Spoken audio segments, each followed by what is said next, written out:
começando a atividade dessa semana, só lembrando para vocês sempre darem uma olhadinha nessa parte aqui, darem uma lida, né, ver as informações que tem aqui, que pode ajudar vocês, são orientações para vocês.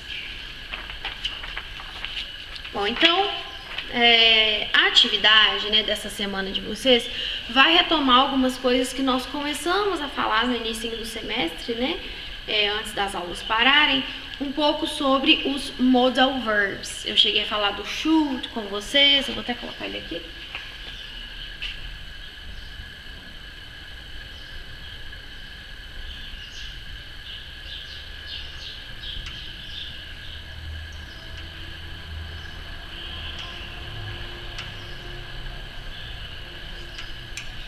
Então, tanto o should como o may, eles são usados para dar uma recomendação, quando eu quero dizer que a pessoa deve fazer alguma coisa.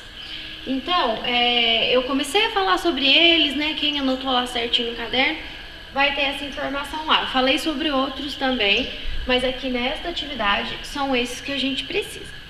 Além disso, né? Aqui nós vamos trabalhar hoje, né? Nessa semana, exercício de compreensão textual. E aí nós vamos nos preocupar com tanto verificar as informações essenciais, principais, naquela leitura rápida, né? Dá aquela leitura rápida, identifica ali o tema do texto, alguma palavra-chave. A gente fez um pouco isso, eu cheguei a levar um texto para vocês também, no início do semestre, eu levei para vocês um texto sobre o coronavírus até, e aí a gente deu uma olhada, analisou o tema, olhou algumas palavras parecidas com o português. Então nós vamos fazer algo similar aqui também, né? Então primeiro essa leitura rápida, depois vou fazer uma leitura mais atenta no texto. Então aí nós vamos identificar melhor, né? Quem são os falantes ali, qual que é o objetivo daquele texto, quais são as informações mais específicas, né? Enfim, qual que é o gênero do texto? Por que gênero? Eu sei, por exemplo, que uma propaganda tem uma função diferente de uma história em quadrinhos. E quando eu identifico que aquilo ali é uma propaganda, eu consigo interpretar melhor aquele texto. Então, a gente precisa saber o que é o texto, certo? Né? Porque cada texto tem um objetivo realmente. Bom, então nós vamos trabalhar com essas duas questões, né? Tanto a leitura mais rápida quanto a leitura mais atenta. O texto que nós temos aqui essa imagem aqui das atividades da semana 1, né? Aqui nós temos a página 95. Também dei uma lida nisso daqui, é mais os objetivos da atividade. E depois nós temos aqui na página 96 o exercício em si. Bom, então nós temos aqui, né? Comments. Aparentemente, nós temos aqui a Laura, né? Aparentemente ela fez o quê? Um post, né? Não é exatamente um Facebook aqui, mas é como se fosse uma rede social. Então nós temos o post aqui, né? A postagem dela. E os comments. Olha aqui que tem até aqui embaixo, ó. Write a comment. Escreva um comentário. Então são comentários da opinião ali, vamos dizer assim, da Laura. Por que a opinião da Laura? Ela começa a frase dela da seguinte maneira: I think, que as duas primeiras palavrinhas que tá aqui, é uma expressão para indicar opinião, para dar a sua opinião. Eu vou passar aqui agora para vocês algumas expressões para dar opinião que aparece aqui, que é importante vocês saberem, que isso ajuda muito, né, tanto na escrita como na fala do inglês, quando a gente precisa argumentar, e também para a gente entender dentro do texto. Então eu vou passar aqui para vocês essas expressões para a gente continuar com a análise.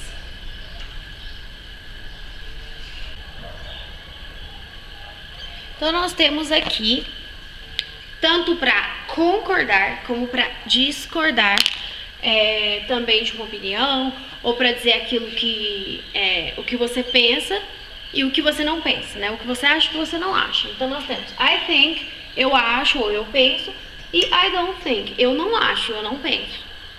I agree, eu concordo, e I disagree, eu discordo. Então tudo isso daqui, né, a pessoa deu a opinião dela, você vai concordar ou discordar. E I have the same opinion, eu tenho a mesma opinião, né? Basicamente seria similar ao agree, né? Eu concordo com você, eu tenho a mesma opinião.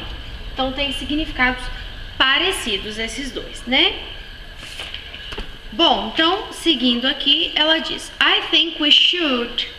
Eu acho, né? Eu penso, we should. Nós devemos. Lembra do should, né? Que eu falei aqui no comecinho, que significa deve, né? Uma recomendação. Então nós devemos be responsible, ser responsáveis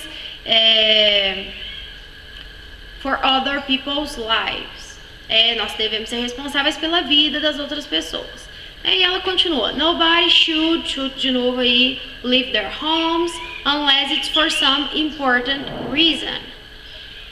Aí o John Adams, ele vai responder: I don't think, eu não acho, it's necessary to stay at home. Aí a Mary Collins diz: I agree with Laura. Então, I agree, eu concordo com a Laura. E o Gregory Nashville, ele vai dizer: I have the same opinion, Laura. Então ele também tem a mesma opinião que a Laura. Então nós já sabemos aí que a Mary e o Gregory, eles concordam com a Laura. O John já diz: I don't think. Aí nós já temos meio que uma posição aí, né? A gente pode pensar. Nós temos algum vocabulário aqui, eu vou escrever para vocês também. Ou vocês mesmos podem só grifar aí e colocar o significado, que é um vocabulário específico aqui, que nós estamos trabalhando com um tema aqui muito atual, né? Um tema que tem a ver com o que a gente está vivendo essa situação. E como que a gente pode perceber isso? Por algumas palavras. Olha só, então vamos começar aqui, ó. Leave their homes, aqui na Laura, aqui na terceira linha. Leave their homes, deixar as casas, sair de casa. Nobody, ninguém, deve sair de casa. Então aí nós estamos falando do quê? Dessa situação que nós estamos vivendo, isolamento social. Então nós temos aqui some important reason, alguma razão importante, né? Então unless, a não ser, né, que seja uma situação importante. Depois, I don't think, de novo, né, eu não acho, it's, que seja, né, necessário, necessary, stay at home, ficar em casa.